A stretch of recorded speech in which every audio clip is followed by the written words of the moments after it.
This episode is brought to you by Only the Real Entertainment and Media Den Productions.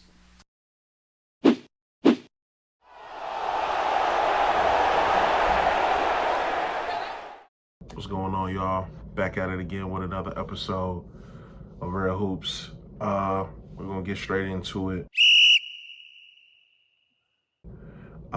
James Harden talks about him going to the Clippers. This would be Houston asks for a trade, Brooklyn asks for a trade, and of course we could start at the beginning with OKC. Sam Presti didn't want to pay him, which is an all-time mistake. I think they would have got at least one. He got traded to Houston. From Houston, he got traded to Brooklyn. He gave that grueling press conference. I don't know if you guys remember that. And then in Brooklyn, he asked for a trade as well to Philly. He lands in Philly, and you know they pretty much become contenders, and you know they drew the short end of the stick in 2 seasons, and he's wanting out now, and all signs are pointing to the Clippers. The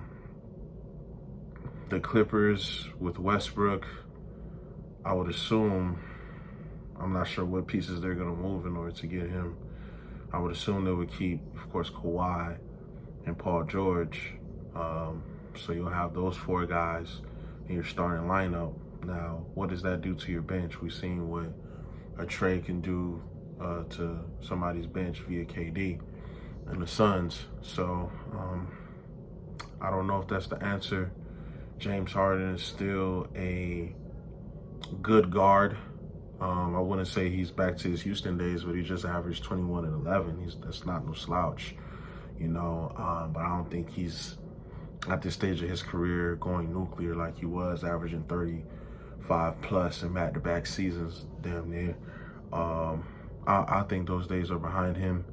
I don't know if this is his last team. He seems to, I don't want to use the diva term, but it just, man, everywhere you go, you're asking for a trade. It just seems the optics, purely speaking from an optic standpoint, it seems like I don't know what you're searching for. You land in Brooklyn with Kevin Durant, who is at the time for sure a top 5 player. Then you go from him to Embiid, who's for sure a top 5 player and the second best big man in the world. Some felt like he was the best at the time, and y'all don't get it done. Y'all losing 7 in a very winnable Game 6 where Jason Tatum snuck up the place for 3 quarters and a half, and he goes nuclear in the 4th and ain't winning. And you and Embiid are a no-show in Game 7. Y'all do not get past the semifinals yet again. So, James Harden, brother, I wish you the best, but you know, hopefully the Clippers is something that you would want. You and Westbrook are childhood friends from LA. PG is from LA. Kawhi is from LA, so that would be like an LA movement. Hopefully that is conducive to your behavior. I don't know if that'll be conductive of a championship. I still wouldn't put you guys over the Nuggets, the Suns, or the Lakers. It's a three race. With me closing my eyes right now, picking it'll be the Lakers for me to make it out of the West. Even with James Harden, you know, potentially going to the Clippers. So we're gonna get into it. We're gonna get into real talk. The talk of the town right now is Draymond. Draymond Green says that Jordan Poole disrespected him as a man, and he also says he's looking forward to hashing out differences with Chris Paul. Here's the thing, everybody hoops. Let me preface that, not everybody hoops. People that are listening to this, if you've ever been in a competitive environment where you're hooping, you've either seen this happen, you've either been on the receiving end, or you've been the aggressor. You know what I mean?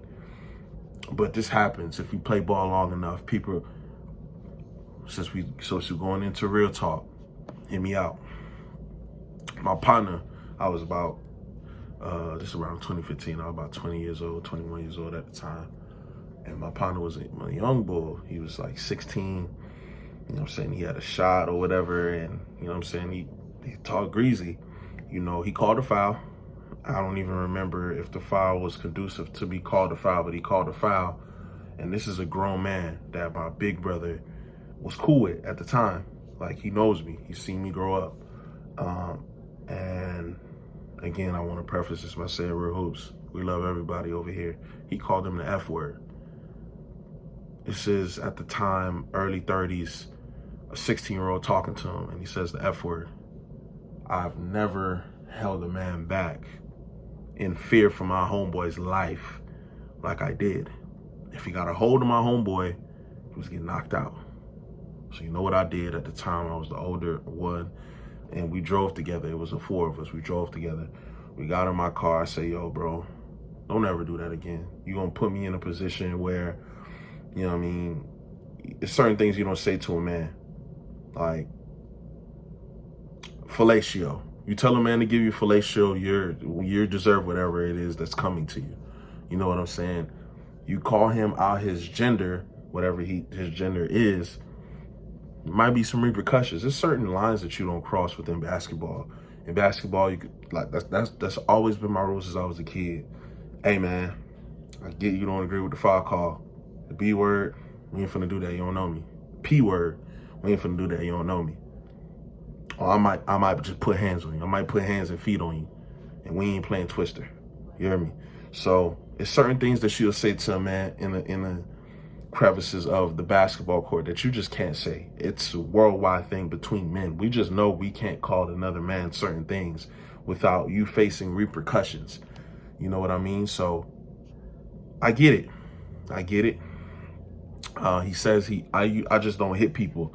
Dialogue happens over time, and you usually aren't triggered by something that fast. We know stuff that you don't say amongst men, and we know things that you have to stand on. Alluding to my point, Draymond Green, you're dead wrong. You shouldn't have done that. Me personally, I would have just asked you for the round in the locker room. Clear everything out. You call me this. You got to stand on that. We can clear everything out. I need my round. That's it. Certain people ain't finna just let that slide at the time and have a calm, conducive challenge to you. They just might whack you. And you just have to be aware of that, Jordan Poole, of what you say. Draymond Green is a grown man with kids. You don't call him just any old thing. You know what I mean? It's a respect factor. No matter if you're my teammate, no matter who you are, we don't care about none of that. Respect me, bro. Like, even if you don't like my game, even if you think whatever, at the end of the day, respect me. You know what I mean? At the time, Draymond Green is a 4-time champion. And he's, you know what I'm saying, one of the greatest defenders ever. And he's contributed to a culture that's won 4 championships. And he's pretty much their leader. Steph leads with his ability. But the heart and soul is Draymond Green, which is why they signed him and they shipped you out, my brother. So you have to take that in stride. That being said, your father responds because he said that he apologized to Jordan Poole's parents. And forgive me for the grammatical errors that I'm about to read. I'm stand on this. It's some BS. JP was his guy and he avoided me all last year. He is soft as B. And I'm standing on this, and he didn't apologize to me and my wife, so he lame, and me and him can meet anytime he want. Draymond Green responds. He says, that's so cute. It's impossible to avoid you in an arena for a year, champ. I got to get my family from that family room every game and stop using those words. They usually don't go over well amongst men. If you don't want to read between the lines, let me do it for you, because this is what we do at Real Hoops. I can probably say a 70 to 80% chance that's what Jordan Poole called him, the B word. You don't do that. You just don't. Draymond Green, you got suspended for that because they audibly heard you call LeBron James the B word in that game 4. Nothing happened to you. LeBron can't get baited into that. He can't. put hands on you. I'm pretty sure he did, and which is why he reacted the way he reacted and why you guys tussle like that. Don't call no man a B-word, bro. Whatever you get is whatever you deserve. You don't call him a B-word. You don't call him out his gender. You don't call him out his sexual orientation. And let's just play ball. You know what I mean? Lastly, I want to get into another bite that Draymond Green gave because he was on the Pat Bev podcast. Two dogs, by the way. He said that, you know what I'm saying, he's looking forward to hashing out differences with Chris Paul. Here's why they will get together. And here's why I feel like Chris Paul has had the ability to not be liked amongst players. You've seen the likes of DeMarcus Cousins not really take a liking to him. Big Baby Davis has came out in the past and, you know what I'm saying, said some things about Chris Paul. Chris Paul is a pit bull. He's a dog. He wants to win, and he wants to win bad. He doesn't care who's feeling he's hurt. He don't care what's going on. He's trying to win. And he's 6 foot. He's the guy on State Farm. Was the president of the players' operation and whatnot. The face looks good, but if you watch the games closely enough, you could tell from a mile away. Man, he get in that locker room and he get in that timeout and he letting guys know, hey, you didn't do this, you didn't do that, you didn't do this. Tighten up. You know what I mean? And it may come off as standoffish. It may come off as a passive aggressive / just flat out aggressive. And then you want to talk about his gameplay. He don't want to just say it, but okay, let's say it. He's had a history of flopping. Go watch what he did to DeMarcus Cousins when he was in LA and DeMarcus was in Sacramento. That is a legendary GIF that will forever be used. Legendary meme.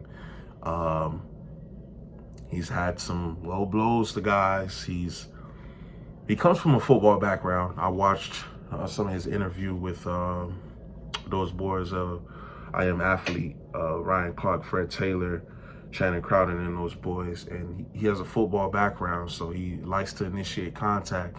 And then, you get debating some of the refs, and then you get to hearing what he's like in the locker room. And he's a dog, and Draymond Green is a dog as well.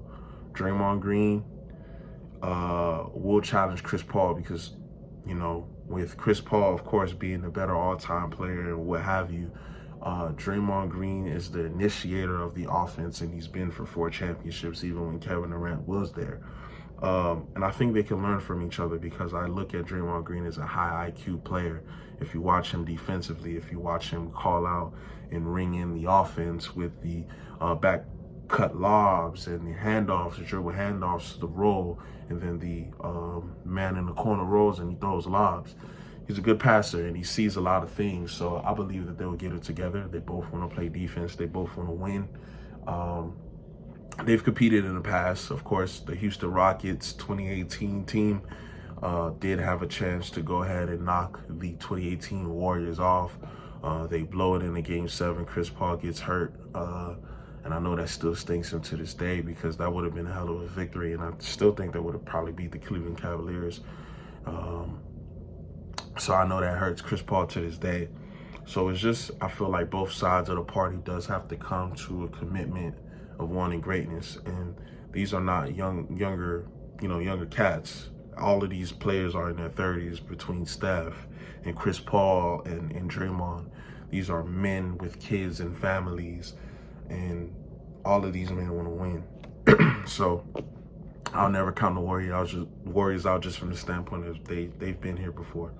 You know what I mean? So you pair Steph Curry with one of the greatest point guards, and you allow him to play off ball, which he's done already with Kevin Durant, and he can continuously do that because he can shoot from 50.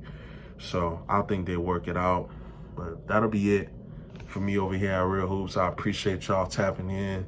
We're going to keep coming at y'all, bro. Summertime, it don't matter. Tap in every Friday. I'm out of here. Like and subscribe to Real Hoops everywhere for all of our content. Click the notification bell to stay up to date with every single new release. That way you don't miss a beat when we got everything going on for you that has everything to do with hoops. Tap in and show love.